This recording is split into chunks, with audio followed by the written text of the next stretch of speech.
Lee, last home game, how important is it to give the fans something in this last match? Yeah, that's the big thing for me now. I said that to the players after the game on Tuesday evening, and I've stressed that this week in training. It's imperative that we can go off with a win and just give the fans, you know, a little bit of respite in terms of a Saturday evening after the game, celebrating a win after what's been a difficult season. So all our efforts are going into that. That's what we want to do, and then you know, we look forward then afterwards to the last game of the season, and then what can happen during the course of the summer. How are your thoughts changing game to game on the situation at Rotherham United? My thoughts in terms of personnel and my own mindset is, like I've said from day one, preparing as if, you know, the long term is in my hands. So I've got to prepare like I would any other way, and that's the way I would always be. You know, the main objective when I first come in was the 9 games. That hasn't changed, but you know, for the good of the club as well, you do have to do the right thing. And as I've said many times, this football club's got lots of positives about it.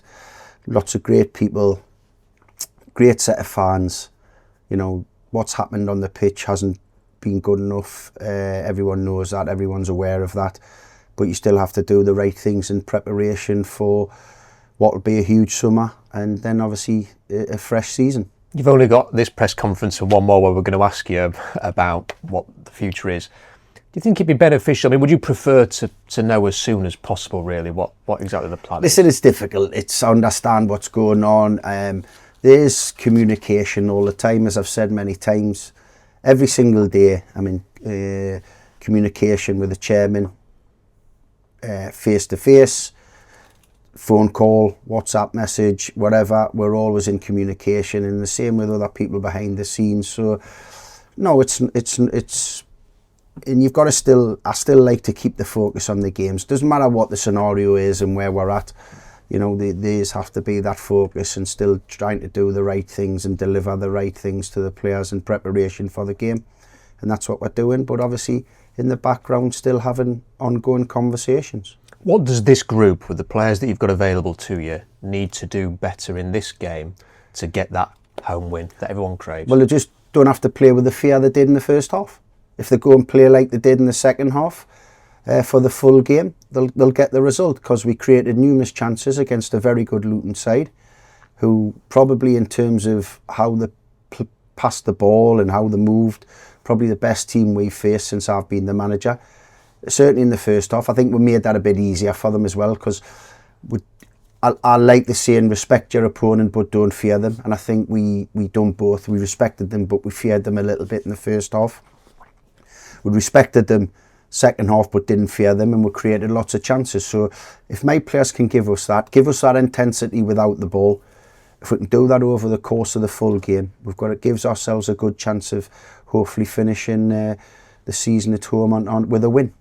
You've talked a bit about there are good things at this football club, and I just wonder, you know, can you give us a bit more detail there? You know, what will help this club recover from this relegation that's already here? Well, it's the reset, isn't it? I think sometimes when you have a season like this, it shocks people into doing something a bit different, because something does have to be done differently in all aspects. So I think it's that. I think the fact that the possibility of there being so many players out of contract and loan players going back, that gives, you know, the opportunity to completely refresh the squad, new mentalities, new strengths to players going into a new division, which you'll obviously need. You need different types of players at that level as well, in terms of what you want to achieve. And so there's lots of things that can be done, but it has to be done right, and it has to be done, you know, fairly quickly. Because you know, you think about and you think, oh well, from when the season finishes to when the players come back, it's probably about 8 weeks. Sounds long, but it isn't. And you want to. I've always been a manager who wants to try and get as many of the group that I'm going to work with in as early as possible, because pre-season's crucial to get your points across in terms of the tactical and technical side, but also the basis of the fitness work, because I've talked about robustness, I've talked about fitness levels, and that's certainly one area that is important to me. So to get those players and have them on board on what I want to do, if that was the case, is something that you've got to look to and get them and try and get as many. I think it's a difficult task sometimes. It's easier said than done, but that's what we're aiming to do. There's reports of potential interested parties in investing in the football club. I wonder, one, whether the chairman has spoken to you about anything to do with that, and two, whether, when it comes down to it, is having money to spend next season to rebuild this the most important thing in the modern game, to actually have that ability? Well, one thing is, I'm not. It doesn't really bother me either way whether the chairman wants to inform me whether there's new investors or there's potential new money coming into the club. I've never been that type of manager. I'm not really a manager who really gets involved in contract negotiations. I identify the players I would like to bring to the club, and then it's up to the people behind the scenes, the business people, to deal with that. And I think that makes my job a lot easier in managing a dressing room. Of course, if someone was to come in and it helps the club and it allows me to have more leeway in terms of a budget, or a pot of money to go and have transfer fees for players, of course every manager wants that. So even the managers competing at the highest level will even want more than what they've got. So we're all the same. We're a little bit greedy, but no, that's that. In terms of investment finances, when you get into discussions about things, how I've done it in the past, to get told the budget, what can happen with that in terms of reinvestment of money, if any players were to go out the door for transfer fees or whatever, all that gets spoken about, so you know where you're at. And then if you are lucky enough where new money comes into the club and that can be added, then that can only be a bonus. Finally, one thing that people are talking about with this club is they will look at, there are so many clubs, Lee, that have ended up, they've been in the Championship maybe, or in the playoffs in League One, and then they just go on this bit of a slide and they can't arrest it. And so many clubs have ended up in the National League as a consequence of this. Is the club conscious of that? Is it thinking of, how do we make sure, if nothing else, that doesn't happen to Rotherham? 100%. And I've stated that to everybody behind the scenes. If this season was to be repeated, even though you've gone down a league, you'll go down again. If you go down to the National League and this season was to be repeated, you'd go down again. No matter what league you are competing in, for what's happened this season in terms of injuries, etc., whatever people want to point their finger at, the same thing will happen, no matter what league you're in. It cannot be, a manager, you accept sometimes you're not always going to have a fully fit squad to pick from. But to have more players more times than not since I've been here in the treatment room than I've got available to us. Because I'm saying that if I take these young lads who I've given opportunity over the last few weeks, if I take them out of the equation, that would be the case. There'd be more players in the treatment room than I'd have available for selection. And if that's the case, no matter what level of football you're playing at, never mind be successful, you're going to have relegations, and and that's the thing. It's just, you just cannot, and up until probably Leyton Orient, as I've probably said to you guys, I wasn't allowed to be able to make tactical substitutions. It was because players were on limited minutes, players were picking up injuries, players were fatiguing quickly.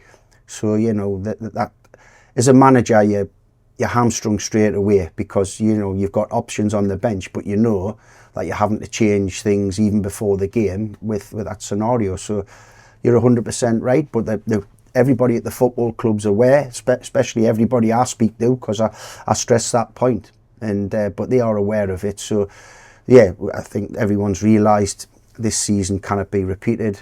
We're determined that it's not going to be, and well, I can assure you, if it's still me in charge, it won't happen, because it just the person that it comes on me is the manager, because we're having one, recruited players with robustness, two, there's things not happening in the right way behind the scenes to keep these players fit. And, you know, it's not even just keeping them fit. They've got to be robust where they can go. Full game on a Saturday, full game on a Tuesday, full game on a following Saturday. They're the type of players we've got to have. There's plenty of those players out there, and we've got to be able to find a group of them that can do that. Thanks, Lee. Thank you. Have you found things wanting in training procedures, medical procedures? You know, you talk about obviously the injuries like playing fixture. What? No, listen, it's whatever type of season you have, whether it's good, indifferent or bad, you always have a debrief at the end of it. Like I have a debrief with the players, you know, after every game.